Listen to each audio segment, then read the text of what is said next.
second episode we're recording at Jac's apartment. There are some dogs in the apartment, so if you hear any noises, that's what that is. I want to go camping. Enjoy that. This movie makes me want to go to the beach and go camping so bad. I've forcibly had to go camping at certain points in time where I was homeless. Bummer. I don't want to call you a Debbie Downer, but wow. But also when I was a kid. When you were homeless? Oh, no. When we were homeless when I was a kid, we lived in hotels. Or a motel. It was my whole family in one motel. How long did that last? Honestly, I don't remember. I was really little. I remember having to, walk to school from the motel, which was down the street a little bit. I must have been in, first or second grade. Wow. That we didn't camp like that. I went camping at a family reunion at a campground, and I'm a really pale redhead. My natural hair color is red. Right now it's black and tealish green, blue. Yeah. I try to keep green in my hair because it's my favorite color. Anyway, as a kid, I may or may not have spent 12 hours in the sun without sunblock and in a pool and got sunburnt so bad that I looked like the Toxic Avenger because I had boils and blisters all over my face and on my arms and on my back. It was bad. That sounds horrible. Oh, I couldn't move.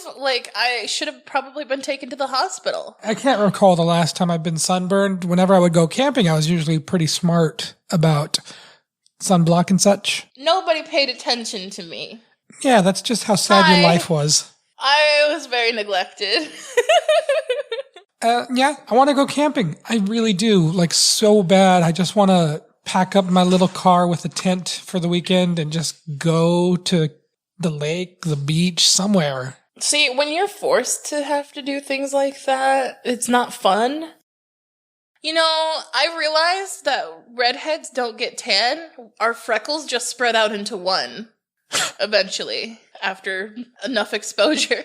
We just become one giant freckle instead of getting tan. Look, they connect at some point. Yeah. They just kind of spread out and get bigger and then turn into cancer. Yay. Cancer! Ooh, cancer, yay. Ooh, piece of cancer. Ooh. Your face when I said that was priceless. This week on Let's Watch Something. On that wonderful, wonderful note.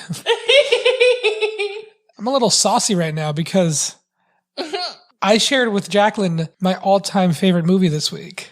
And I could not have been more bored. Bored. I have anxiety and ADHD. This movie triggered both of them. Back to back. Hard. It went from no, to, oh my God, when is this over? Now, this is my all-time favorite movie. And as we started watching it and Jacqueline just complained about how bored they were, I kept thinking, is this going to hold up? To get into the actual review portion, I will admit that this movie, broken down into a 3-act structure, is a little flawed. The first act is completely inconsequential to the plot. The third act is slow and doesn't offer much of a resolution. This movie thrives in its second act. It starts off with Tom Hanks in Russia. He works for FedEx. Yelling at everybody, being like, get on time, in his Tom Hanks voice. Yeah, doing that Tom Hanks yell. Can I just really make a quick note here? I hate Tom Hanks' voice. That's fine. You can have your opinion. I hate his voice. You can have your opinion. His voice is it sounds like it's in his cheeks. Does that make sense? Hey. Do you know what I'm saying? I'm Tom Hanks. That's perfect. It doesn't sound anything like him, but it's the tone. It sounds like it just lives in his cheeks. And it sounds like he's just talking it's just annoying. I'm just yelling, I'm sorry. I can see that. I can totally see that. I can't tolerate his voice. He's a great actor, whatever the fuck. I'm not even a big fan of most of his movies, though. I'm not saying he's a bad actor. I'm not the biggest fan of most of his movies. What about Toy Story? The first one I liked as a kid. Really? yeah, that was pretty much it. I never saw 4, but I do like the first 3 that I saw. They're fine. I don't hate them. I don't love them. I like the soundtrack to the first one, though, the most. So out of... With Randy Newman. You got a friend in me. I love his voice. It's so terrible. And I don't love it like I actually love it. I love it because it's funny. The beginning of Castaway establishes Tom Hanks' character. Tom Hanks' character. Tim Hanks. Tim Hanks. Sets the tone as he's a frantic, frenetic asshole who is obsessed with punctuality. You know, he's a management kind of guy, and nothing's really good enough for him. And he's working to get the Russian FedEx up to his standards on time. Everything's on time, has to keep moving for him. And, that's the exact perfect kind of person. He's a go guy. For what happens in this movie. We also meet... He goes to the fucking island. Yeah. We also meet his girlfriend and their families. Helen Hunt. Yeah, Helen Hunt, who plays Kelly. There's this character. Okay, he's in there for like a split second, but this actor, I know him from another show. I can't remember what the show is called, but the character's name is Notch Johnson. What show is it? I can't remember. Something on the beach. It's like this Beach Patrol like comedy from like a while ago. It's fucking... Not Baywatch? No. That's Lifeguards. But that's on a beach. Just don't. That was Jack's highlight of the movie. Yeah, that's the only thing that I actually cared about was I recognized that one actor. I'm like, I know him! He's a side character who was, like, not even really part of anything. Just there in one scene and then gone. Yeah, they have their Christmas dinner. You know, the entire first 20 to 30 minutes of this movie is all just introducing Tom Hanks as... his character and who he is. And introducing Chuck Nolan and who he is and the way he lives his life. And this is a Robert Zemeckis movie, who did Back to the Future with it's also the production company Go back in time. The Image Movers. I thought you were going to do the theme song to Sonic X, which is a weird reference for you to make. I would Gotta go fast. Gotta go fast. Image Movers, they always pushed technology in their movies, and they most of the time utilize it really well. They're the company that did the Polar Express with Tom Hanks. And, think what you will about that movie. And, I think it's... I didn't really watch it, so I think it's I'm not okay. a big Tom Hanks fan, so I didn't really, seek out Tom Hanks movies. Yeah, I think it's okay. There's a lot of things wrong with it. It's weird. It's not very interesting for the most part, but the idea behind it and, the way that it was done with motion capture, the animation moves well, but does not look well. When you have such realistic human motions and expressions and the faces they're nowhere near Uncanny Valley. So it's like if a Barbie doll started emoting. Yeah. Terrifying.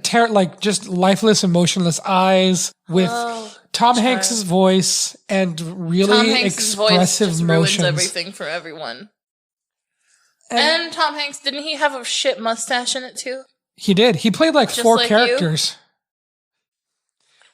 Tom Hanks played 4 characters in that movie. And think what you will about that movie, but that mustache and the technology behind it is interesting, which is what Image Movers does really well. And they integrated a lot of computer generated elements, a lot of good compositing in the. Jacqueline's getting bored again.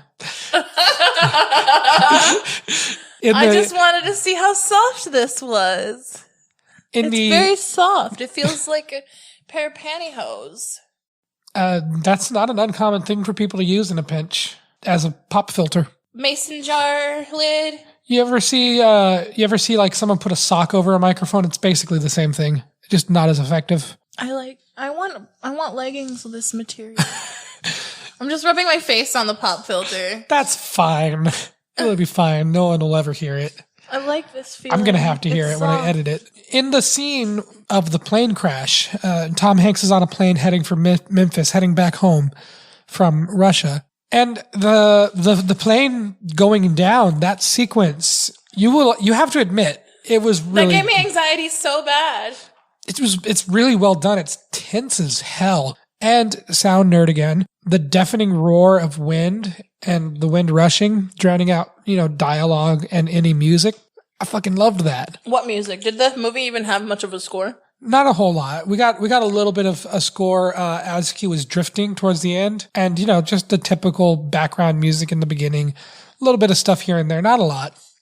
The plane crash itself, that whole sequence, is just about 10 minutes of pure adrenaline and anxiety. Yeah, I felt a lot of anxiety. I was like, I'm going to admit, it made me so anxious that I started feeling tears in my eyes because I was feeling that anxious for it, but it wasn't an emotional cry.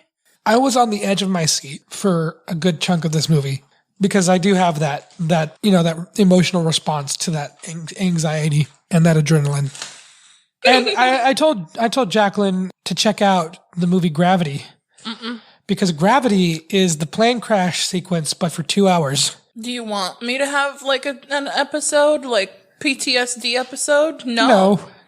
Then keep me away from that because that's gonna make me fucking scared. More for listeners, we go from that plane crash to drifting, and then on the island in the middle of the storm, and he's wearing a Cosby sweater. Yeah, he's wearing a Cosby sweater, and I think this is an interesting fact, just along with the whole movie. He put on 50 pounds for the first half of filming, and then lost 100 pounds for the second half. So he was chunkier, and then filmed the first half of the movie, took a 2-year break. He recorded the voiceover for Toy Story, then came back to do the second half of the movie after losing a bunch of weight. And then there was that, he let his beard grow out and his hair grow out. I just think that's a nice little detail, He had a great big bushy beard. There it is. That's the only part I even care about. His beard and that random Notch Johnson guy. I was so bored. I kept asking him, how long is this again? When is this going to be over? Is this where it ends? Is this when he gets rescued? I'm so bored. What is happening? He's doing that wrong. And I'm just I couldn't tolerate it. I was having a struggle. I've talked at great lengths about how much I love soft moments in movies. When something is quiet or when there are moments of silence. Which you do not do anything silently or quietly whatsoever. No, I don't. You eat. You breathe. No, I'm just picking on you. I'm sorry. Please don't be sad. You're bestest boy. I think that I appreciate quiet moments because... You can't be quiet yourself. Shut up. I, too, have anxiety that I battle with. It's not super severe or anything, but when I'm watching a movie, I appreciate those quiet moments because that's for a time I can feel nice and calm and relaxed. Jack's being an asshole because this is my favorite movie and they were bored. I'm sorry. I wanted to like it. I went into this open-minded. I promise you I did. And then you got bored. I got really bored. I was so bored that I was just getting antsy and I was walking around and I turned the air conditioner down. I ordered food. I was looking at a menu for an hour and a half through the fucking... Sorry. I was ordering food an hour throughout the movie. It was okay, what am I looking at? What do I want? Whatever. Because I couldn't fucking focus on the movie itself. A movie that's a good movie will keep me enthralled and wrapped up in it. How much did you spend on Pizza Hut? I told you don't want to know. That's too much of a number then. That's a number's too big. It's $71. Yikes. But for all 6 of us that are in this apartment right now. Not bad. Shut up. We're fat. Well, I'm especially fat. You're working on not being as fat. Yeah, I enjoyed those wings, and I've had my fill. That's it. That's all I'm gonna do. When I have my dinner break in a couple of hours, that's when I'll eat some more, and that's gonna be it. Yeah, but your life is sad because you have no flavor in all the foods you eat. So you just spurt all over the food you fucking get to eat. I was ravenously eating the Cajun dry rub wings from Pizza Hut. Oh, yes, it's so good. Nom, Stop picking on me. You make it so easy. Please. Oh, do you need a hug? It's my favorite movie. Oh, I'm sorry. I'll come give you hugs. Here. Scritches. Hugs. Thank friend. you. Keep the little pitter patter of my feet. That's hilarious. Of course. Now, I discussed during the movie, and again, Jack thought I was being a nerd, that Robert Zemeckis in the director's commentary said that everything in the movie is broken down into 3 acts. Nothing is as simple as a point and shoot, get it done scene. Everything that Chuck does on the island progresses because you're never good at something when you first try it. The first step to being good at something is starting out being bad at something. Yeah, and Castaway does that by showing his progression. It's a fast progression, but it's a 3-act progression that is shown. Chuck a spear, try and catch a fish, miss the fish, catch the fish. It's, he did it wrong. It's usually really fast, so you'd have to, break down the scene. But, for those of you that may be interested in film structure and, if you want to write a paper on, if you're in college. Or just a fucking nerd. Fucking nerds. Fucking nerds. This is a good movie to break down the 3-act structure because it has 3 clear acts. And I'm not going to say it's before the island, on the island, after the island. It's actually every step along the way too, not just not just before, during, and after. Right. The first act to me ends right before the cut to 4 years later when he's trying to catch a fish and then it cuts to the spear impaling the fish and he's standing on the rock with the beard. That right there is big bushy beard. The great big bushy beard. That's the transition into Act 2. And the third act starts, spoiler alert, after Wilson is lost. He's a major character. I mean, I guess. They do have conversations. Which, during the film, I decided I was going to play the part of Wilson and I was going to respond while Tom Hanks was talking to him. And Anthony didn't think this was annoying at all. I do think that there are flaws to the movie. It does have some slow pacing in the first act and the third act. Even throughout, the second act is slowly paced on purpose. Intentfully, the intent is to slow it down because Chuck, in the first, third of the movie, he is this erratic, quick, go, impatient guy. And as soon as he hits the island, the second he hits the island, he sits down and everything has stopped. His stopwatch had stopped, which I think is probably one of the most beautiful bits of symbolism in the movie. The stopwatch that was given to him. Makes him feel like time has stopped. Entirely. Exactly. I get it. And, he counted the days. He knew exactly how many days he had been on the island because that's all you can do, really. It's just there's a couple of nice bits of symbolism that can be broken down and you could write whole papers on some of the symbolism in this movie, like the one package he didn't open. There was the package that the lady sent at the beginning of the movie. They got stamped as return to sender. And that's the one that he didn't open, and then at the end of the movie he delivered. And I said this during the movie to Jack that the one package he didn't open resembles what's left of his humanity. And you could say that he's talking to a volleyball. He's not sane anymore. I talk to my stuffed animals. Yeah, so do I. And I'm not stranded on an island. So I feel like that's a huge part of humanity in of itself is the need to communicate. Oh, yeah. So I don't fault him for talking to a volleyball. And Wilson himself symbolized something even greater that we'll discuss, when we get to that part of the movie. The entire section of being on the island is what I think makes this such a beautiful movie and there makes was some it my really favorite. pretty scenery on them, in this, some really good shots. We get to see the sunrise, the sunset, all the sun, motions. I'm not the biggest fan of the sun, but that's it's pretty. hot. Well, I get burned by the sun. It doesn't like me, actually, I know. more than anything. It's probably almost 90 degrees outside right now. Is it? Ew. Fucking Texas. We see a lot of the island. There's that big crest mountaintop. It's not a mountain.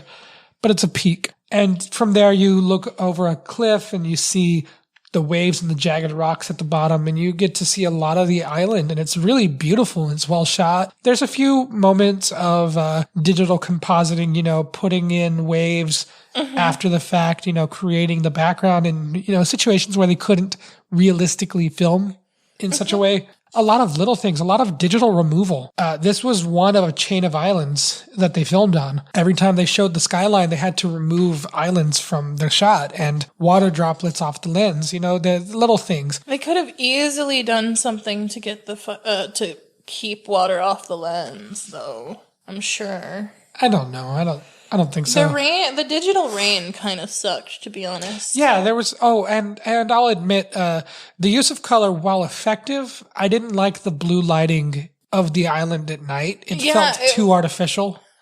Honestly, to me, if this is like no humanity on this island, no fucking people, nothing for however many miles surrounding it, that island would either be pitch fucking black. Yeah. Or if there's a moon out, it would be kind of blue. Yeah. I'll give it that. This is probably the only time I'll ever say this, but this movie could have been darker in its night lighting. Another moment, the first time he sees a ship out in the distance, and he goes out with his little flashlight. With his little flashlight and the yellow raft, he goes out to try and get rescued. And the raft capsizes off of the crest of the high, the waves, the crest of the waves. The raft pops and he cuts his leg. There's not a lot of like really bad gore in this movie. Like I'm sensitive when a dude hits his head, but the way that it's done is enough to make you not cringe, but like wince, I'm sensitive when it comes to like seeing people get hurt, so that's why I don't find like those videos of people getting hurt, like hitting the nuts and stuff, funny. I haven't watched any of those in years. Well, no, like that's why I don't like those movies or those videos or whatever, because I don't find it funny because I feel that shit. Right, and talking about the use of color, after he cuts his leg in the water and drags the popped raft, the deflated raft back onto the beach, it begins to rain and everything gets really gray. And a lot of, for the next couple of scenes, a lot of the color is washed out in the movie. And when I say a good use of color, that's what I meant. They started using a lot, just duller tones to show, the life sucked out a little bit. We then cut to 4 years later. He's grown his great big bushy beard. Big bushy beard. His friend Wilson has also grown his hair out. A detail that I always thought was really cute. He's like, if I got hair, you got hair. Let's do this, buddy. Yeah. We're twinsies. The other really horrific moment is the tooth. The tooth. No. He gives himself a root canal with a pair of ice skates. I feel like that's something my dad would have done. And you can see, like, he's mastered living on the island. He has utilized the tools that he had and the packages that he had opened, the ice skates, the tapes, the pantyhose that he made into a net. He utilized what he had, and he had really mastered living on the island and surviving. And he felt he had given up the chance for rescue until the waves gave him a sail. There was a piece of a porta potty that washed up on the rocks. And that's when he realized that, after however many years, after 4 years, they're not going to be searching anymore. They've declared him dead. So if he wanted to survive, he'd either die on the island and waiting for nobody to come and get him, or he would die out at sea looking for someone to save him. And that's what he decided to do. I cry every time I watch this movie, and I did again. You did? When? I did. Why did I miss this? It starts with Wilson, the classic. I'm so sorry, Wilson! And he's crying on the raft. Cracking a joke, Wilma! And Chuck has lost Wilson and the will to live. His Wilson to live. Exactly. That's what I meant when Wilson symbolizes something. Not just that need for communication. That was his remaining spirit to live on in Wilson. Once he lost Wilson on his little makeshift raft, that's when he dumped the oars and just let himself adrift at sea. And we see whales. At first, when he's on the ocean on the raft, a whale passes by, and it's a really cool moment. I always love whales in movies. They're always like that perfect bit of scenery that show you are out in the vastness. Nature is beautiful, and you are miles away. Scary. You're also miles away from any other humans. Because nature is not going to be chilling with humans. They don't like us. We destroy everything. Right, and that's why I always liked whales. Because they don't destroy everything. They're beautiful. Whales are beautiful. And Jacqueline had asked me, when does he get rescued? When does he get rescued? It finally happens. Shipping. It even took too long while it was happening for me. A cargo ship pulls up, and he doesn't jump to his feet and say, I'm right here. He looks up. He's starving. He's without water. He's run out of, fresh water. He's lost Wilson. He's got nothing left. He just raises a hand towards the ship and calls out, Kelly. The little rosebud moment. That's what they wanted to go for. And dude sees him, and it jump cuts to 4 weeks later, and we have a very slow denouement resolving. It's the falling action of a story. It's French. Denouement. Bleh. And this whole time, Jack is asking, how do you get back to regular life? And I think the point is that he didn't. Not for a while. Yeah, because I was just thinking this is not I was like, what is real life now? What do you think about that? And I was just thinking in my head this what we're living, how we're living, in America, get a job, do all this shit. If you think about it, none of that is really fucking necessary. Capitalism is unnecessary. No, capitalism is absolutely unnecessary if you think about it, because we don't fucking need all of this shit to survive. What we need is oxygen and food and fresh water. And the thing that the contrast of Chuck at the end of the movie and at the beginning, that's what happened to him. His life had been completely shipwrecked. What was important 5 years ago was not important 5 weeks ago. Or even 5 days ago. Or even 5 days ago anymore. He was no longer Mr. Go, Go, Go. He was no longer that uppity run and get it done kind of guy. He's on the island, and what's important for the first couple of weeks is getting rescued. And once getting rescued became less and less feasible, what became important was surviving. Getting water, getting food, staying in shelter. Staying alive. Ha, ha, ha, ha. Staying alive. I hate you. And then once he got on the raft, the important thing was getting rescued again. Staying on the raft, keeping Wilson. And once he got rescued, nothing was important anymore. He had done it. He was safe. And he had that 1,000-yard stare. He was sitting on the plane with the FedEx company and was he was cleaned up, but he just looked dead inside. I can do that at will. We then see Chuck reunited with his coworkers, and he realizes his friend whose wife had cancer, he wasn't there for his friend. And that really bummed him out. And you can't really blame him for that, though. No. It's not like he chose to He could rob a car and nobody would blame him for that. They say that Kelly's going to be there, and Kelly doesn't show up, and he meets Kelly's husband, who she had to move on.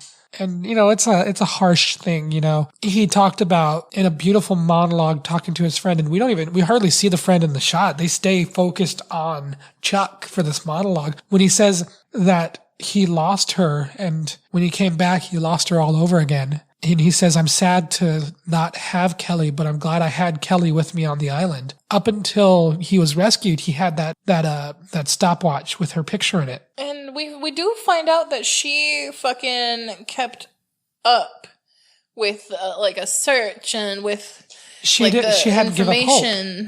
She kept up to date on everything that people were doing as far as a search party, as far as where the plane crash happened and all that shit, like you see that she was, following along with what was going on. She believed he was still alive and was told to move on. And then she did. And there's that heartbreaking moment of if someone's gone, you can't undo the last 4 years without them. She can't get a divorce and she could leave her kids. But she made a new life for herself, and Chuck had to come to terms with that. And he did. He was just grateful to be alive. And while it would have been nice for him to still have Kelly, he didn't have that. And I called it that she had moved on before they showed that she moved on. Yeah, of course. I called it that they were gonna kiss in the rain. Yeah. I called a bunch of shit.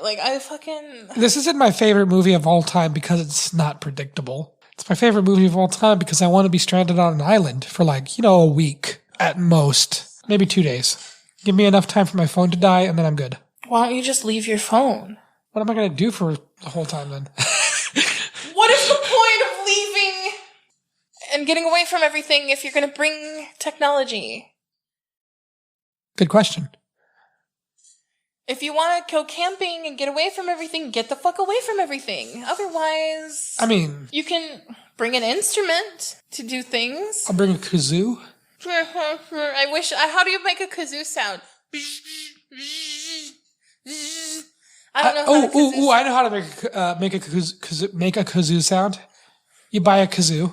I had a kazoo. I used to. Okay, so imagine me: ukulele, kazoo, tambourine under my foot, one-man band. I watched that stream with the guy from The Cog is Dead, and he had a kazoo on a boom arm just like these are, and I thought that was really clever. And I think that if you ever get a kazoo and you want to record something, you can put the kazoo on a little mount, so that way you can play your ukulele and then kazoo it out.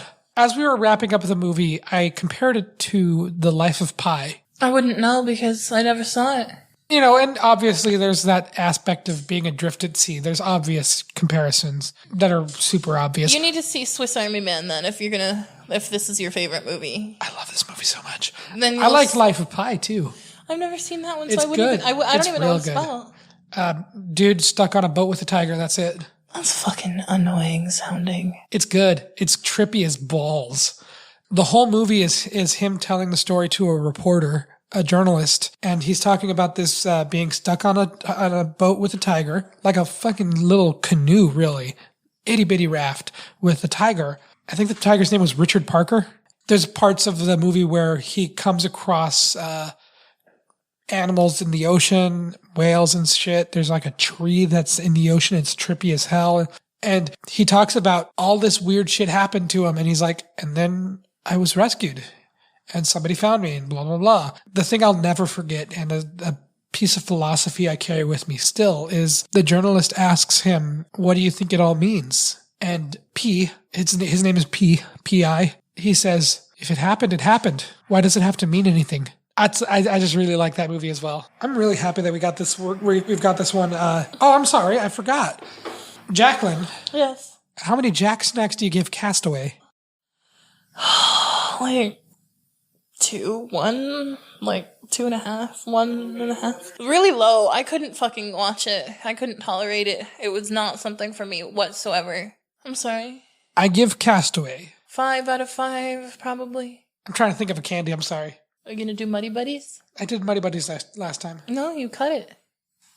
Didn't you? No, I think I reused Muddy Buddies. No, you used Mike and Eggs. Oh, yeah, that's right. No, I can't do Muddy Buddies. It's got to be something special. 6 out of 5 Reese's Pieces. 6 out of 5. Yes. You like it that much. This is my favorite movie of all time. I mean, I'm a little bummed that you didn't connect with it like I did. I'm not fucking nerd. That too, but also I am not a creature of solitude.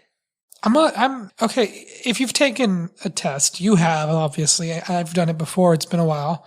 But if you take any of those personality tests, it's not just I or E in T, whatever, element OQ. Mm-hmm. There's a percentage. I know. I'm very high on the E. I'm like 60% introvert. I'm like 90% extroverted. I'm not fucking kidding. You're a bit extra. I am super extroverted. You're double extra. Yeah, this was a bummer that you weren't super into it. I still loved it. I had a ball watching it. It's my favorite fucking movie. I have a crush on Tom Hanks. Gross. I like Wilson. Wilson deserved the Oscar. Buckle up, because next week we got Joker. Yes, I can't wait for that one. I actually can't wait for that one. Joker deals with mental health, and So do I. Oof. I'm gonna probably connect with it heavily because I deal with a lot of mental illness. I'm going to do some research on that because I do believe it did get snubbed at the Oscars, like really bad. At least it should have won Best Score. The score is amazing. I can't wait for that, Beautiful. to be honest. I cannot wait for. Anyway, sorry. Yeah. 3, 2, 1. Let's watch something.